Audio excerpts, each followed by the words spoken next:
Little storyteller. Toby skipped into Sunny Meadow Park. He had a yummy apple in his hand. He ate it all up. Then, whoosh! Toby threw the apple core on the green grass. That night, Toby had a dream. The big oak tree in the park looked sad. Its leaves drooped down like teardrops.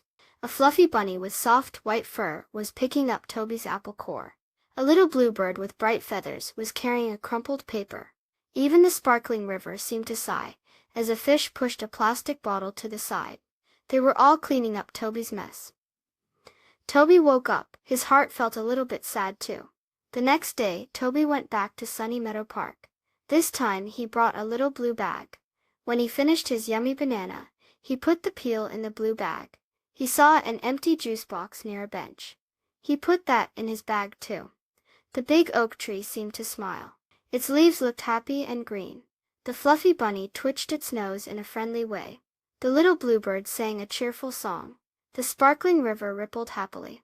Toby smiled too. It felt good to help keep the park clean and happy for everyone. From that day on, Toby always put his trash in a bin. He learned that even little things we do can help keep nature beautiful. Did you know that trees help us breathe by cleaning the air? Let's all be like Toby and take care of our wonderful world.